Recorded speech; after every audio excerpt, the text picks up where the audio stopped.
The iPhone camera is one of the best smartphone camera in the world right now. With some simple photography tips and tricks, you can take some epic looking photos using just your iPhone. In my last video, I covered camera settings you should change for better photos, and today I'm going to share 10 simple iPhone photography tips that will instantly level up your photos. No fancy apps, no expensive gear, just your iPhone camera. Let's get started. One of the easiest way to make your photos look instantly better is by using the rule of thirds. If you have ever noticed those grid lines on your iPhone's camera screen, that's exactly what they're for. If you don't see them, head to Settings, Camera, Grid and turn it on. The idea is simple. Instead of placing your subject right in the center, position it along one of the grid lines, or even better, at one of the intersection points. When you're capturing a portrait of someone, try to align their eyes to one of those intersection points. This small shift makes your composition look more natural and professional.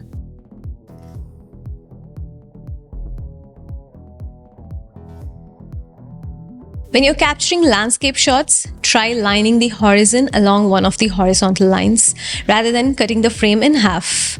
Your photos will feel more balanced and visually appealing. Once you start using this, you'll be surprised how much more polished your photos look without editing. Try it out and you will thank me later.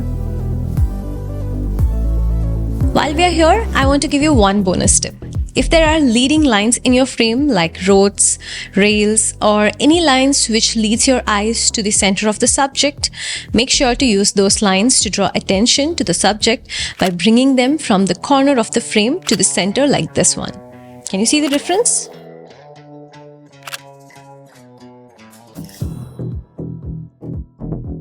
Your iPhone's camera does a great job at figuring out brightness on its own, but sometimes it either overexposes bright skies or underexposes faces, especially in tricky lighting. Let's fix that. You have to manually adjust the exposure before you take the photo. There are multiple ways to do this.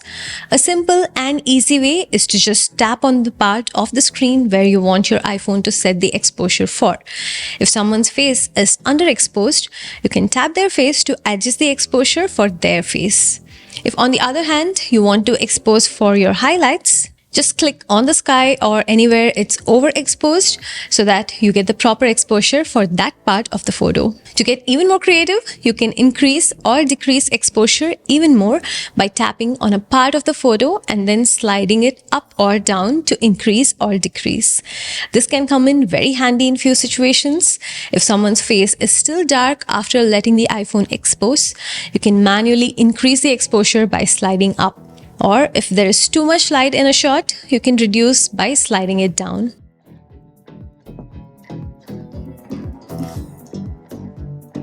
There is one more way to even more fine-tune your exposure.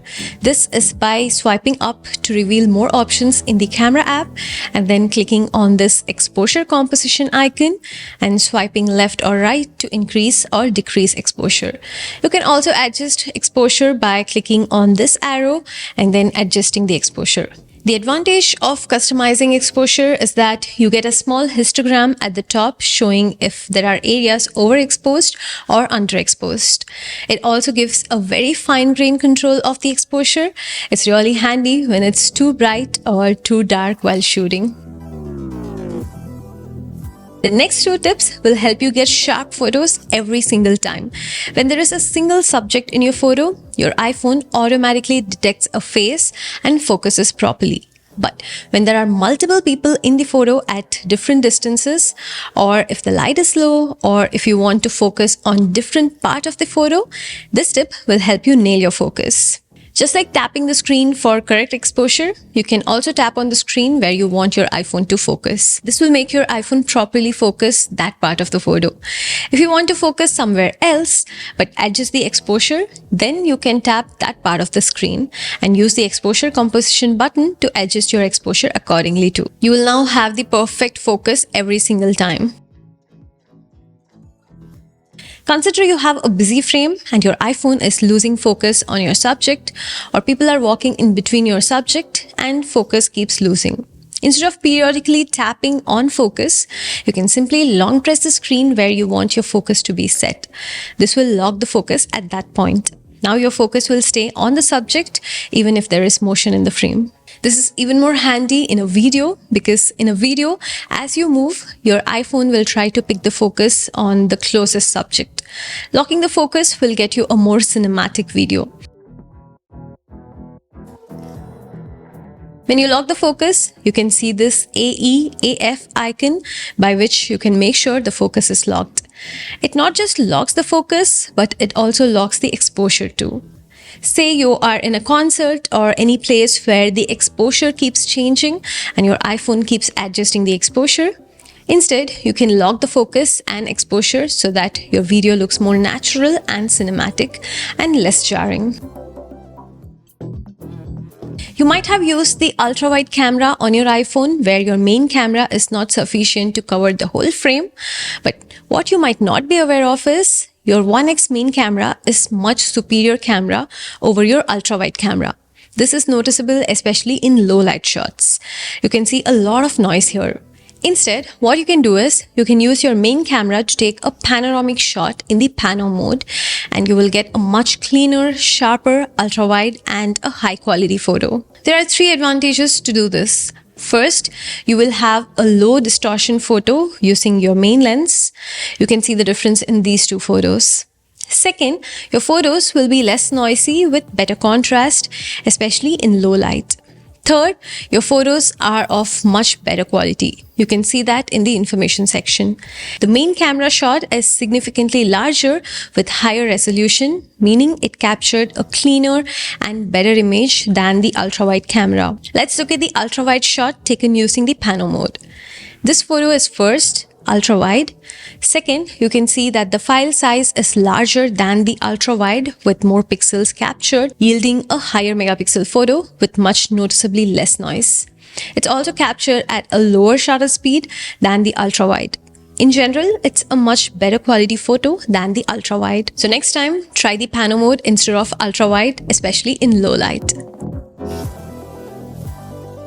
If you want DSLR-like quality photos straight from your iPhone, especially for printing or framing, start using ProRAW. ProRAW gives you compressed, high-resolution photos packed with details, perfect for editing or turning it into a wall art. To enable it, just tap the RAW Max option at the top right corner of your camera app. If you don't see it, head to Settings, Camera, Formats and switch on ProRAW and resolution control.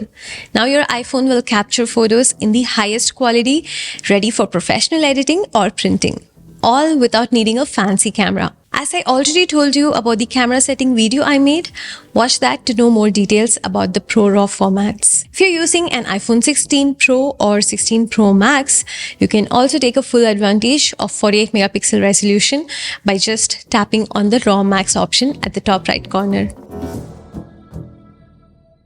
If you're shooting in low light, here's the tip for you. Your iPhone's night mode automatically kicks in when it detects dim lighting, but you can take control for even better results. When night mode is active, you will see this yellow moon icon at the top of your screen, and you can manually adjust the exposure using the slider.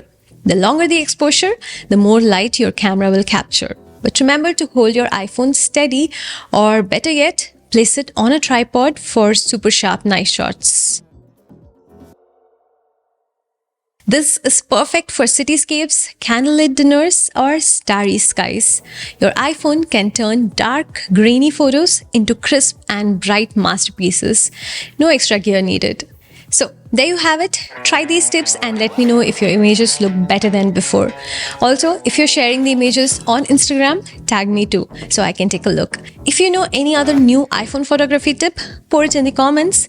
We would love to know about it. Also, if you're interested, I'll make a video on how to edit photos with just a few steps on your iPhone with the native Photos app. Okay, I'll catch you in the next one. This is Anjana. Bye-bye.